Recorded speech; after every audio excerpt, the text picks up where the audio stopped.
Hi, Russ here, and in this video I'm going to show you how to prepare and insert your cover images into Microsoft Word. I mean, there are a number of ways we can do this, but getting a thorough understanding of how we can insert a full cover image into Word goes a long way towards helping you insert the images in different ways also. Now, with any cover images or images in Word, then there's two things you need to bear in mind. The first thing is obviously the size of the image. The second thing is actually the resolution of the image as well. Now, because these relate to how the finished article will actually look. For example, if your book's going to be printed out, then you need your images to be as high a resolution as possible. And we kind of go with 300 dots per inch. That's pretty much like an industry standard. If you can get better than that, then great, but 300 dpi is the minimum. But if your finished output is going to be viewed on a device or on the internet, then you only need 72 dpi. Now, the way it works is that the 72 dpi will be a lot less, or the file size will be a lot smaller than that for a 300 dpi image. So if you're going to be publishing your book on Kindle or something like that, then it's kind of important that you insert 72 dpi images, because it'll keep your file size down and you pay for bandwidth and download for your Kindle books. So it's something that's important to bear in mind.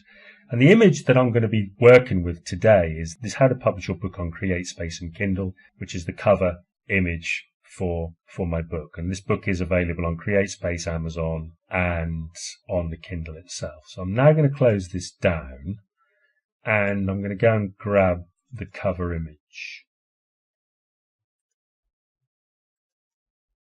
That's version 4, and I'm going to grab this, and it's called A4, and I'm going to put it on my desktop in a new folder called Word Covers. And then I'm going to paste it, and then I'm going to open this A4 image in Photoshop just to show you some things. Now, this is my cover open in Photoshop, and I click on image, and I just want some details about my cover. Now, this is A4 size, and the book isn't actually A4, so I did resize this image for the purposes of this demonstration. We can see that first of all, the width is 2480 pixels, and the height is 3508. Now, again, like I said, that's very, very important that we understand what the resolution and the document dimensions are, and the pixels is related to the resolution of the document and the size of the document. Now, this is A4, so the width is 21 centimeters and the height is 29.7 centimeters. And at the 300 dpi resolution, what does this actually mean? We know it's, as I said, it's a high quality image, but if I come across to my trusty Excel spreadsheet, which I created a few minutes ago, and I type in the height of my document, and then I type in the width, at 300 dpi, if you look in this little formula here, it's multiplying the inches by 300, and all I've done is converted centimeters to inches. So that's what it's doing. So as you can see, the dimensions of this document are 3508 by 2480, 3508, 2480. If I reduce this down to 72, the width will go to 595 by 842.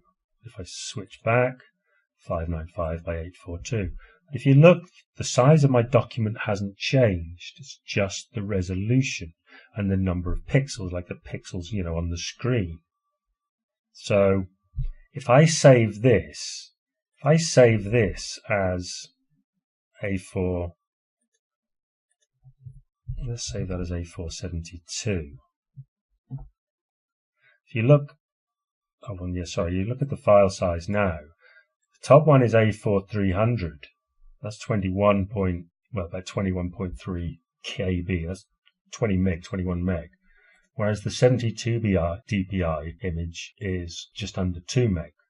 Okay, so think of, in terms of bandwidth, what this would actually, the difference this would make for download speed and, what you're going to pay with Kindle. So it's very, very important, okay? But in terms of the document size, as I say, the document width and height hasn't actually changed. And this is why it's important to get your image correct for your finished output. If you order on Fiverr or somewhere else and you order a 72 dpi image, and then your intended output for your book, for your report, is going to be a printed copy, then 72 dpi will look awful when it's printed out.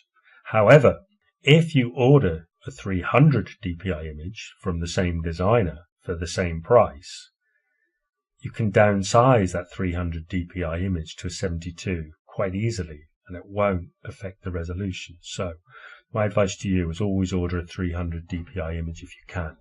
In the next video, I'll show you how we go about inserting these into the document.